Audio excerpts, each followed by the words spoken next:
Welcome to Straight Talk. South Canterbury Finance's receivership is done and dusted. What will this mean for the farming community, particularly down south, where founder Alan Hubbard is held in such high regard? Meantime, up north, Horizon's Regional Council 1 plan now seems more palatable to farmers and Fonterra if initial reaction to the independent hearing panel's report on submissions is anything to go by. Might this be a potential blueprint for other areas? And with some upbeat lamb price predictions, can the industry expect blue skies ahead? Today I'm joined by freelance journalist Keith Stewart and former agricultural journalist turned journalism tutor, Dr. Alison Oosterman. Well, Alison, receivership, was it the right thing for South Canterbury Finance? I think in the long term probably it was, and maybe it should have come sooner. I think with the decision the government's made, there must be a certain amount of relief that something has actually happened to sort this mess out. But the timing is the issue there. There's quite a bit of comment saying this could have happened much earlier on. I think so, and I think there'll be a lot revealed in the months to come, and maybe even years to come, about what's been going on there. Yeah, what do you think, Keith? I think it's a great rort, actually. I think the evidence coming out now is that the receivership should have happened months ago, possibly even longer than that. I think this is the whole thing is a jack-up, quite frankly, and I think that the opportunity to let South Canterbury go out there and harvest some more investors on the basis of high interest rates under the security of the government was absolutely outrageous. We're all paying for that, and I think what we have here now is something that will be the source of a major divide between rural and urban New Zealand for the next 10 years. Do you think there's a perception that, farmers, they were receiving quite a lot of the loans from South Canterbury Finance, that urban investors were essentially sort of funding that in a way that was wrong? The urban crashes that have happened with people with housing in the cities, they've been left high and dry by this government, and what we have found out is that the government now jacked this up so that the farmers got out of it well. And the problem that's going to happen more and more is that the divide will be seen to be greater. The sad thing about that is the biggest market for what farmers make is New Zealand cities. Absolutely, and if they turned against, that would cause real problems. Now, just coming back to the ongoing lending, the fact that South Canterbury Finance was out there securing money from investors, they wouldn't have got much uptake, would they, when it was clearly signalled that the company was in such trouble and the Serious Fraud Office came in? How could they not? They were offering 8.5% government guaranteed. I mean, where in the world are you going to get 8.5% government guarantee? There's absolutely no risk whatsoever. But people make decisions based on other things than interest rates, don't they, Alison? With all the fallout about South Canterbury Finance, a lot of investors would have been incredibly wary, no matter government guarantee.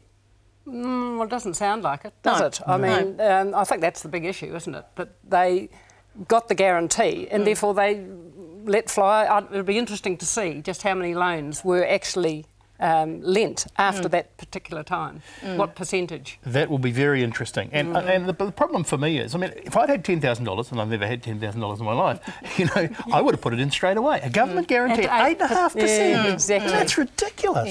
That's what you can't even get odds like that at the casino, for God's sake.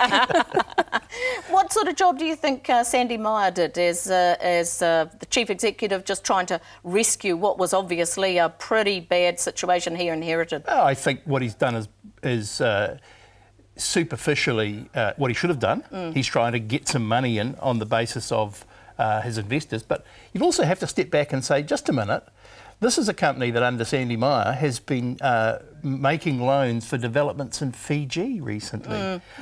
I would like to know how many failed companies Sandy Meyer has been on the board of in the last 10 years.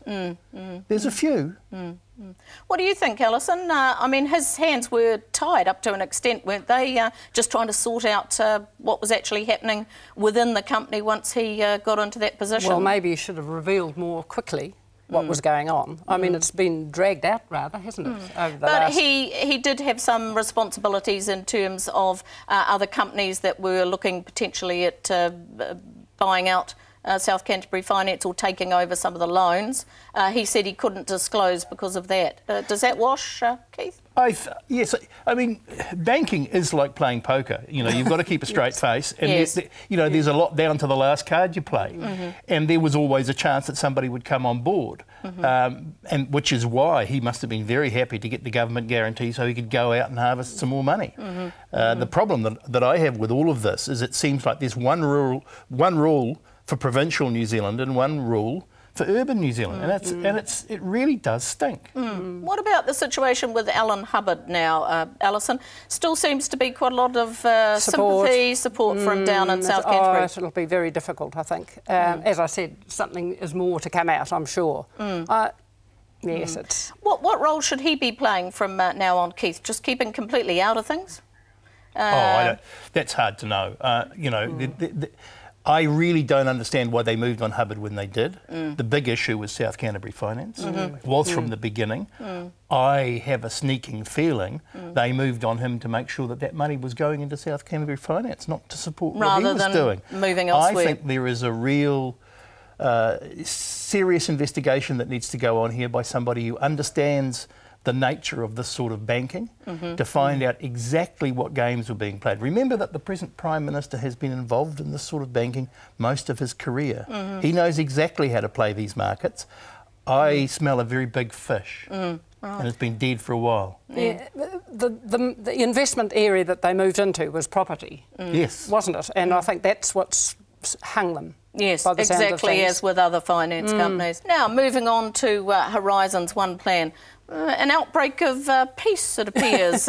Federated Farmers and Fonterra both seem at first glance reasonably happy with what the hearing panels come out with. What do you make of this, Alison? Well, after 6 years of consultations and $8 million worth, you'd hope that they would, wouldn't you? Yeah, what do you think, Keith? I agree. I just, you know, it's $8 million in consultation. I mean, where does that money go? That's what I want to know. Well, experts. It takes a lot of time and effort to look at all these submissions. Yeah.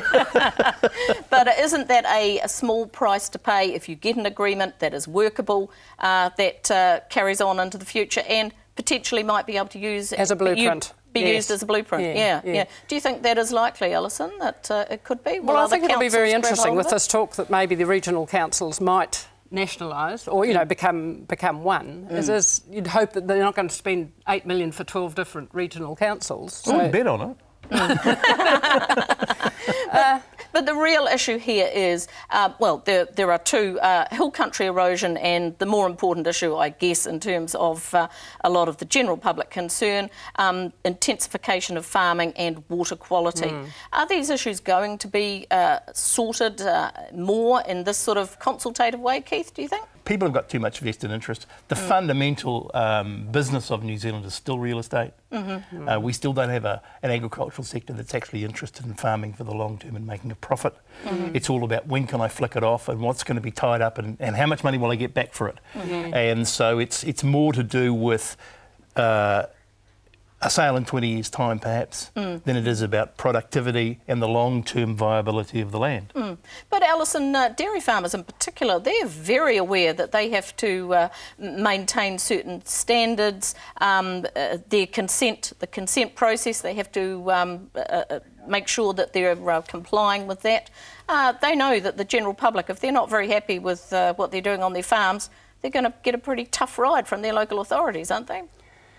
I suspect that they're so heavily in debt, which it appears they are, and that's why they're so focused on short term about what the dairy farming, what price they're going to get this season, that they aren't able to think long term. So they just trying to put fires out all over the place and trying to keep everybody happy, perhaps. Yeah. And now, Keith, what do you make of Federated Farmers drawing up their own accord regarding the Manawatu River? I think it's a solution? Very wise, because Federated Farmers only ever agree with Federated Farmers, so make up your own argument and then agree with it. And then agree with it. Absolutely brilliant. And then you have two accords yes, instead exactly. of one. And what they're trying to say, this is about everybody, the polluters and the people who are getting polluted, that they can come to a decision together. Yeah, right? Really? Well, they've proved that they can't, because you've got one accord here and then another one there. That's right. Yeah. So the best situation would be a mix of the two actual approaches in terms of sitting around the table agreeing something rather than federated farmers dashing off in their own direction. Well, I think the best accord is where both parties are unhappy. Probably. Yes. Unhappy because somewhere you've met in the middle. Yeah. We're unhappy in the accord, I think is a good place to start. Absolutely. Yeah, right. And the problem that we have is still that federated farmers don't see themselves as representatives of the best interests of the country in the long term. They're just another union who want to rise in wages for the boys at the farm gate. And until they start doing that, I mean, the last person that I saw from federated farmers who was actually interested in the long-term solutions for this country was Peter Elworthy. Well, that's a long time ago. A wee ways ago. So yeah. So what do you think might change that sort of level of things, Alison? I mean, obviously, federated farmers is pretty focused on keeping membership levels up and the money rolling in from that side of things to fight some of these battles. Well, I'm very concerned about the long-term view and the sustainability of farming in New Zealand. If they carry on with the intensive farming that is, I just can't see it. Peak oil, I don't know whether that's important, but it seems to be. Coming up, what's going on with Meat Company Alliance's roadshow? Stay with us.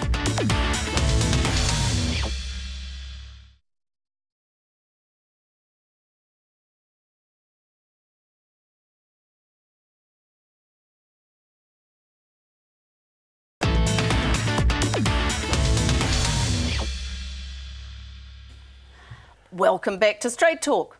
Now it's on to You Said It. Comment in the ag media we want to talk about further.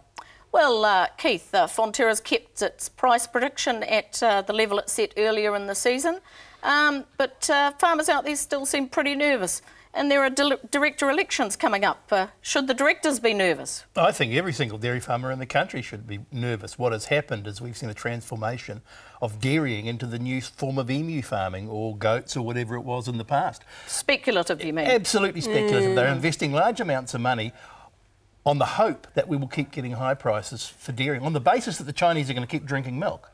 Well, I wouldn't like to be backing that. I wouldn't like to be putting the farm on it. What do you think, Alison? Yes, I think pessimism rather than optimism here, really. I can't see it being sustained. But dairy farmers have always ridden the highs and the lows of international market demand, haven't they? And what got more and more in debt. And the costs rising as they try and produce more and more, degrade the land. I don't think it's sustainable. From the figures I've seen lately, their return is smaller than it's ever been. Their margins are smaller than they have ever been.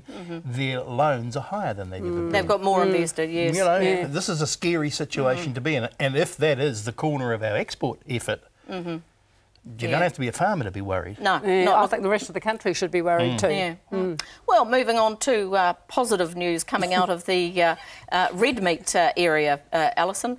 Meat Company Alliance, they're out talking to their suppliers at the moment and they're suggesting there might be $10 a head more per lamb in it this season compared to last year. Do you think there is a brighter future out there for this industry? Well, it sounds like it, although the national flock is decreasing, isn't it? So, yes, but as a consumer and buying lamb in the supermarket, it's pretty expensive for New Zealanders to be buying lamb. It certainly is at the moment, isn't it, Keith? It's outrageous. Yes, yeah.